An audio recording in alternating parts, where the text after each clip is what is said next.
En el nombre del Padre, del Hijo, del Espíritu Santo. Amén. Ven, Espíritu Santo, y llena los corazones de tus fieles, y enciende en ellos el fuego de tu amor. Envía tu Espíritu Creador, y se renovará la faz de la tierra. Estamos estudiando el Catecismo de la Iglesia Católica, su segunda parte, la celebración del misterio cristiano, segunda sesión, los 7 sacramentos de la Iglesia, capítulo 3, los sacramentos al servicio de la comunidad. Artículo 6, el sacramento del orden. Estamos en este segundo apartado donde el Catecismo dedica 14 números al estudio del tema que tiene como título el sacramento del orden en la economía de la salvación.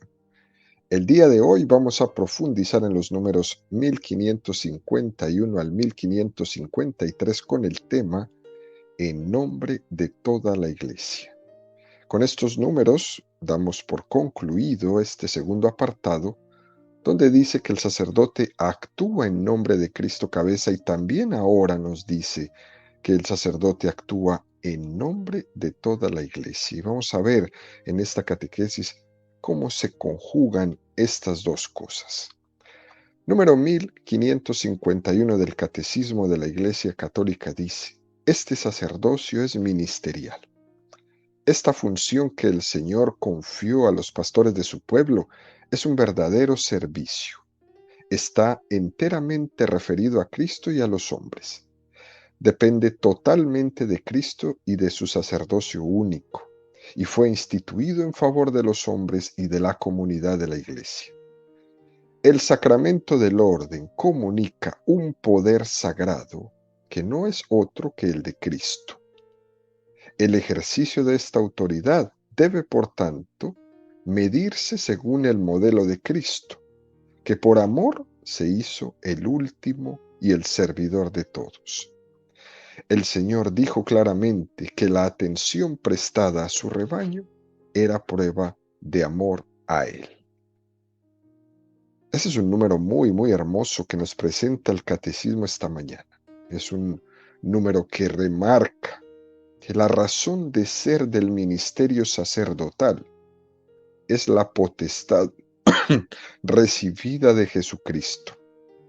Es una potestad sagrada recibida de Cristo en favor de los demás. Y el catecismo en este número nos va a hacer una referencia muy, pero muy puntual a la Constitución Dogmática Lumen Gentium del Concilio Vaticano II, que tanto hemos mencionado en este catecismo, específicamente en el número 24, y dice: los obispos, también los sacerdotes, en cuanto sucesores de los apóstoles, reciben del Señor, a quien ha sido dado todo poder en el cielo y en la tierra, la misión de enseñar a todas las gentes y predicar el Evangelio a toda criatura, a fin de que todos los hombres consigan la salvación por medio de la fe, del bautismo y del cumplimiento de los mandamientos. Para el desempeño de esta misión, Cristo Señor prometió a los apóstoles el Espíritu Santo y lo envió desde el cielo el día de Pentecostés, para que, confortados con su virtud, fuesen sus testigos hasta los confines de la tierra, ante las gentes, los pueblos y los reyes. Este encargo que el Señor confió a los pastores de su pueblo es un verdadero servicio, que en la Sagrada Escritura se llama con toda propiedad diaconía, o sea, ministerio. Este número 24 de la Lumen Gentium nos abre, ¿no?, un espectro muy, pero muy grande para entender el servicio, la diaconía, el ministerio. La palabra ministerio es diaconía y es lo mismo que servicio.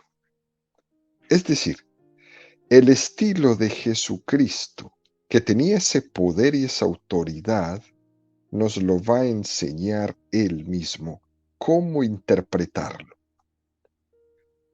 Jesucristo no entendía el poder, la autoridad, como un encumbramiento propio.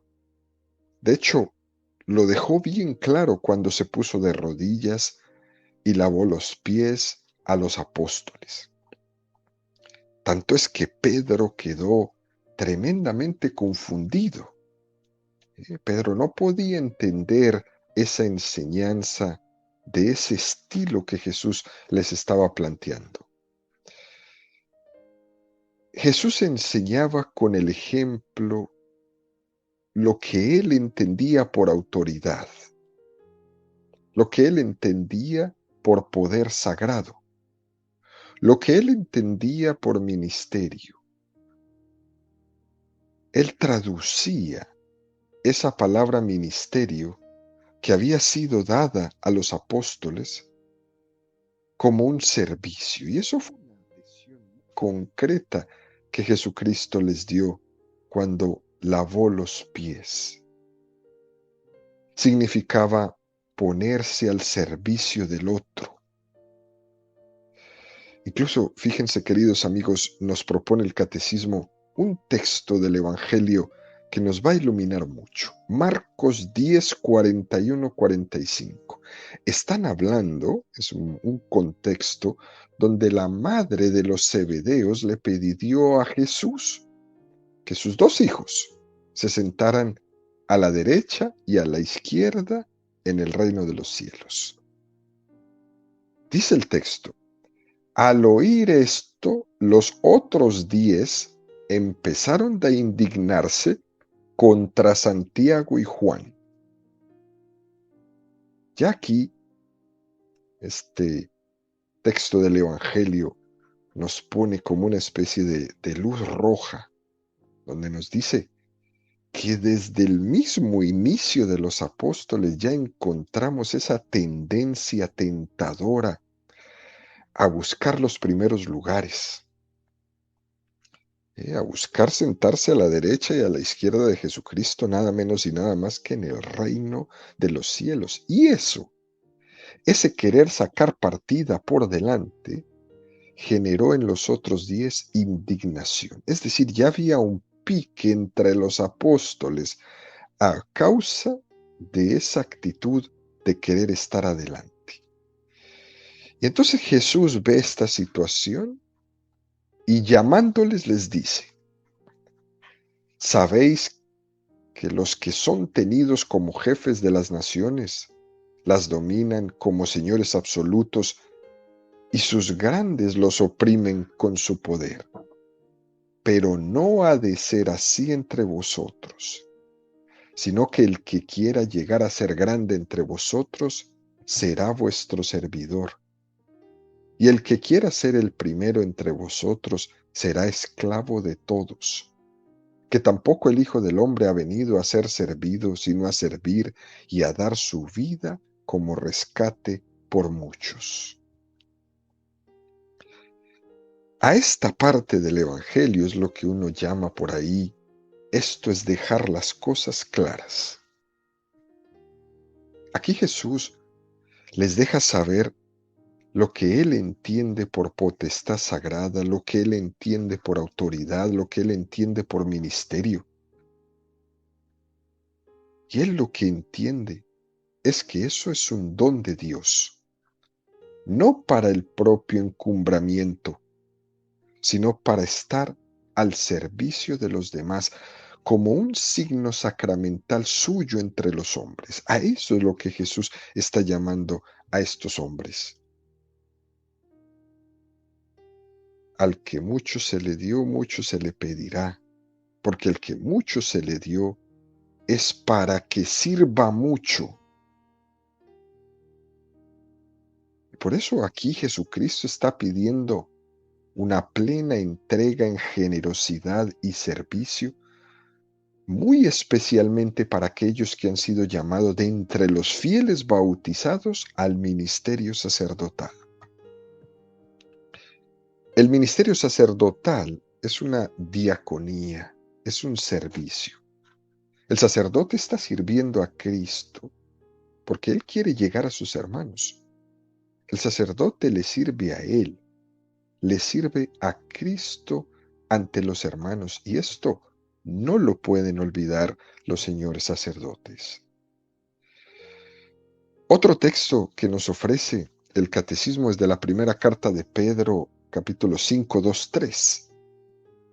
Apacentad la grey de Dios que os está encomendada, vigilando, no forzados, sino voluntariamente, según Dios, no por mezquino afán de ganancia, sino de corazón, no tiranizando a los que os ha tocado cuidar, sino siendo modelos de la grey.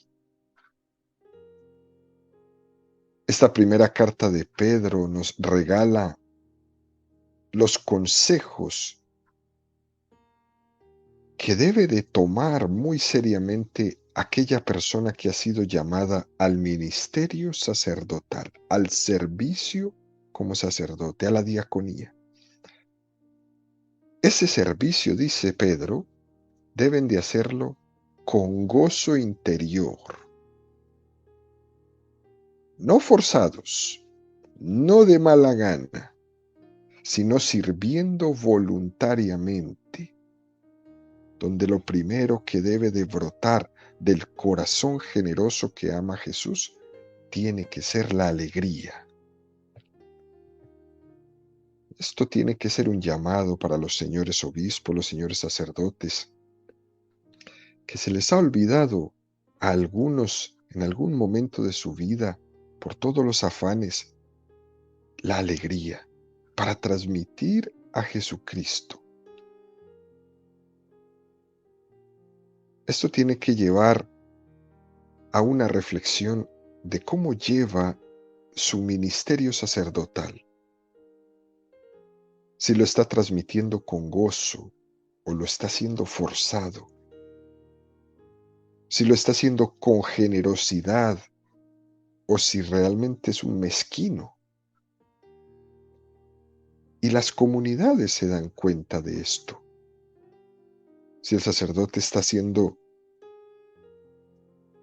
transmitiendo, sirviendo con alegría, o si le está costando muchísimo ser sacerdote.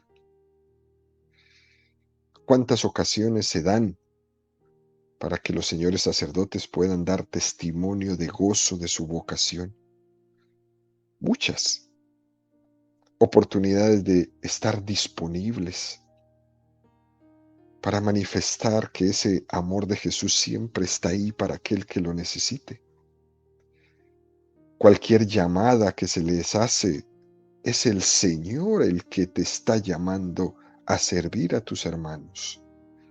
Esas llamadas que rompen los propios planes que ya tenían, incluso que puede romper en algún momento la misma comodidad. De alguna manera nunca debe de el sacerdote pensar que lo están haciendo porque quieren fastidiarle, ¿no? Más bien es la llamada que Cristo le está haciendo para ir a la mitad de la noche, para ir en un momento del día a servir a sus hermanos, tal cual como Jesús se lo pidió. Que los señores sacerdotes puedan sentir que ellos son unos privilegiados del Señor, que le haya llamado a ser un testigo suyo delante de los demás, pero que ese testimonio tiene que ser con gozo, con alegría, con generosidad, voluntariamente, nunca forzado y menos de mala gana. Esa escena, cuando Jesús quería retirarse a un lugar tranquilo para descansar, es algo que nos puede llamar mucho la atención en este comentario. Pero resulta que cuando llegan a la otra orilla se encuentran con una multitud que están ahí como ovejas sin pastor. Y dice el Evangelio de una manera muy, pero muy hermosa. Y Jesús, con paciencia, comenzó a enseñarles. Otra virtud tremenda que nos regala para nuestros queridos sacerdotes el catecismo en esta mañana tomada del Evangelio. Paciencia. como dice esta carta de San Pedro. Los sacerdotes están actuando como Cristo cabeza y tienen que transmitir el mismo cariño, la misma paciencia, la misma disponibilidad, el mismo olvido de sí mismos como lo hizo Jesús. Para eso se han configurado sacerdotes. Y para que puedan lograr esto, nosotros los fieles debemos rezar mucho por ellos, para que sean testigos, para que tengan ese celo pastoral que tenía Jesús, ese celo que le hizo incluso decir a Jesús, el celo por tu casa me devora. Ese celo que llevaba a Jesús a sentir lástima de las multitudes, porque las veía como ovejas sin pastor y casi sin descanso ni tiempo para descansar, él seguía con ellos. Juan 21, 15, 17. Después de haber comido, dice Jesús a Simón Pedro, Simón de Juan, ¿me amas más que estos? Le dice él, sí, Señor, tú sabes que te quiero. Le dice Jesús, apacienta mis corderos. Vuelve a decirle por segunda vez, Simón de Juan, ¿me amas? Le dice él, sí, Señor, tú sabes que te quiero. Le dice Jesús, apacienta mis ovejas. Le dice por tercera vez, Simón de Juan, ¿me quieres? Se entristeció Pedro de que le preguntase por tercera vez, ¿me quieres? Y le dijo, Señor, tú lo sabes todo, tú sabes que te quiero. Le dice Jesús, apacienta mis ovejas. Jesús estaba haciéndole a Pedro un examen de fidelidad y de amor. Pedro quería querer a Jesús, pero había comprobado que en un momento de su historia su orgullo fue más grande, su miedo fue más grande. Le hizo caer y caer muy bajo. El amor de Pedro no había sido lo suficientemente fuerte como para vencer el miedo a la muerte. Sin embargo, Jesús le dice que si vas a actuar en nombre mío, si vas a ser testigo mío delante de los demás, tienes, Pedro, que estar dispuesto a dejarte llevar, a dejarte conducir allí a donde la providencia de mi Padre te lleve. Y por eso le dice, en verdad te digo, cuando eras joven, tú mismo te ceñías e ibas donde querías, pero cuando seas viejo, otro te ceñirá y te llevará a donde no quieras. Tú sígueme. Lo que no puede ser es que el sacerdote sea ministro de Jesucristo y al mismo tiempo pretenda conducir su propia vida como quiera. Sea él mismo el que decida hasta dónde quiere entregarse o hasta dónde no. Que sea él el que ponga los límites a su entrega. La verdad, eso en el sacerdocio no puede ser. Porque lo que se le pide a aquel que está llamado por Jesucristo es a que dé una respuesta en generosidad. Pero aún siendo así, aunque esa respuesta no sea generosa totalmente, la validez de un sacramento que celebra no depende de su generosidad en cuestión.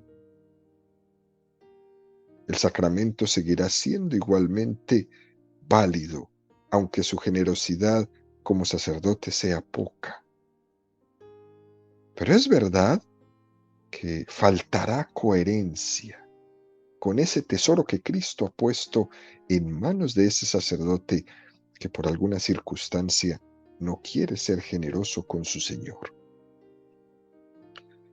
Y es por eso que los sacerdotes deben esforzarse en la oración por configurarse, por adecuarse, por amoldarse a ese propio don que han recibido en el sacerdocio de ser llamados particularmente al servicio y al seguimiento de Jesucristo. Y por eso se le tiene que pedir al sacerdote que sea santo.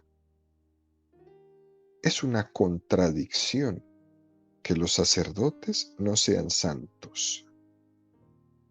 Es una contradicción que los sacerdotes no sean un don de Dios para el mundo. Es una contradicción que el sacerdote esté distribuyendo la Eucaristía al pueblo, pero que no se entregue él mismo a su pueblo. Si el sacerdote entrega a Cristo para ser comido, también su vida tiene que ser alimento para los demás. No puede estar ahí midiendo y contraponiendo la vida a la cual el Señor le ha llamado con su vida personal, con sus propios planes. Es una llamada que hace el catecismo en este número muy fuerte, muy fuerte. Si hay algún sacerdote, un señor sacerdote que me esté escuchando, es un don este número del catecismo para la reflexión personal. Porque lo que te están llamando es a entregarte hasta el martirio. Cuando Jesús le decía eso a Pedro, Jesús le estaba profetizando su martirio. Otro te ceñirá y te llevará donde tú no quieras. Dice San Juan, con esto le estaba profetizando la muerte con la que daría gloria a Dios. Dejarse llevar es darle gloria a Dios. Por eso el sacerdote católico actúa en nombre de Cristo cabeza y su ministerio es una diaconía, es una entrega plena. Dicho esto, el catecismo da un paso más, número 1552, y profundiza diciendo el sacerdocio ministerial no tiene solamente por tarea representar a Cristo cabeza de la Iglesia ante la asamblea de los fieles. Actúa también en nombre de toda la Iglesia cuando presenta a Dios la oración de la Iglesia y sobre todo cuando ofrece el sacrificio eucarístico. ¡Qué número tan bello!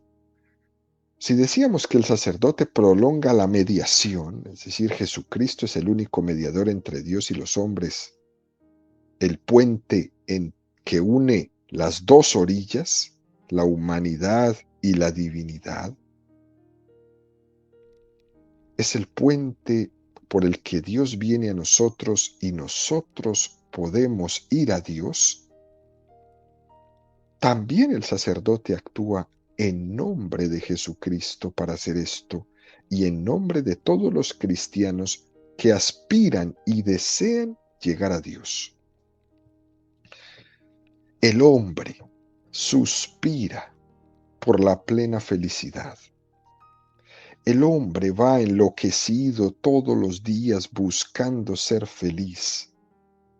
El hombre tiene en su corazón sembrada una semilla de eternidad y Jesucristo en su encarnación, al haber tomado la condición humana, Él también ha presentado a Dios Padre esos suspiros de la humanidad, esos suspiros de los hombres que desean la belleza, que desean el bien, que desean la verdad. Ese deseo de plena felicidad lo tiene todo hombre dentro de sí. Ese deseo de santidad lo tiene todo hombre dentro de sí. Y para eso, Jesucristo ha sido la persona adecuada para presentarlo delante de Dios. Y también eso lo hace el sacerdote, como prolongación de la intercesión de Cristo ante el Padre. El sacerdote representa a los hombres ante Dios. Recordemos cuando Moisés subió al monte Sinaí Moisés era un intermediario. Había sido elegido por Dios para liberar al pueblo de Israel de la esclavitud de Egipto. Pero también es cierto que el pueblo enviaba a Moisés, le decía al pueblo, ve tú y habla a Yahvé en nuestro nombre. Las dos cosas. El sacerdote representa a Dios entre los hombres y también representa a los hombres ante Dios. Muy especialmente, como dice este número del catecismo, cuando se está celebrando la Eucaristía. Ante la asamblea de los fieles, actúa también en nombre de toda la iglesia cuando presenta a Dios la oración de la iglesia y sobre todo cuando ofrece el sacrificio eucarístico. No hay nada verdaderamente humano que a Dios no le interese. Por eso llevamos a la Eucaristía todas nuestras cosas, todas nuestras inquietudes, nuestros sufrimientos, nuestros proyectos, nuestros anhelos. Porque en esa Eucaristía se ofrecen a Dios Padre. Por tanto, el sacerdote es un hombre de Dios interesado por todas las cosas de los hombres. A veces esto se puede entender incorrectamente, ¿eh? Que ser un hombre de Dios tiene que ser alguien que esté desconectado de las realidades de este mundo y no puede ser así, ¿eh? Hay muchas personas que piensan que solamente tienen que estar en el plano espiritual sobrenatural, que las cosas mundanas no le valen, ni tienen por qué conocerlas, que tienen que ser completamente ajenas a su vida y no debe de ser así. Es una interpretación equivocada. El sacerdote está inserto en el mundo y lo específico suyo, dentro de estar metido en ese mundo, es hacer referencia a lo sagrado. Por eso es tan triste cuando el sacerdote no quiere que nadie sepa que es sacerdote, que no se distinga en su manera de vestir, por ejemplo, tan sencillamente. Es que tú eres referencia de lo sagrado para el mundo que está intentando acabar con lo sagrado. Y tú eres un referente para eso. Por eso no te tienes que esconder. Dios ha puesto en tus manos el orden sacerdotal para hacer luz en el mundo, no para esconderse del mundo. Eso forma parte de ese ministerio sagrado. Que Él presente ante Dios junto con ese pan y ese vino, presente todos los anhelos de los hombres, los cuales, por estar metido con ellos, conoce profundamente. Y la celebración de la Eucaristía es un momento de encuentro supremamente importante, donde las dos cosas deben quedar significadas. Es verdad que la principal es que Dios, que se expresa, que se comunica, que sale a nuestro encuentro, sucede. Pero hay un segundo aspecto que también es muy importante y es que presentemos a Dios nuestras súplicas, nuestros anhelos. Ofrezcamos aquello que tenemos en nuestras manos, inspirados por Él, pero al mismo tiempo para ser ofrecidos a Él. Esto es uno de los sentidos más bonitos en los que se dice que el sacerdote actúa en nombre de la iglesia. Y por último, queridos amigos, el catecismo nos presenta el número 1553 que dice en nombre de toda la iglesia, expresión que no quiere decir que los sacerdotes sean los delegados de la comunidad. La oración y la ofrenda de la iglesia son inseparables de la oración y la ofrenda de Cristo su cabeza. Se trata siempre del culto de Cristo en y por su iglesia.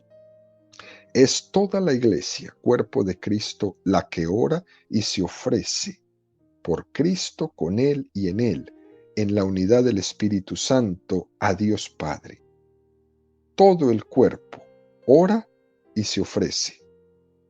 Y por eso quienes en este cuerpo son específicamente sus ministros, son llamados ministros no solo de Cristo, sino también de la Iglesia.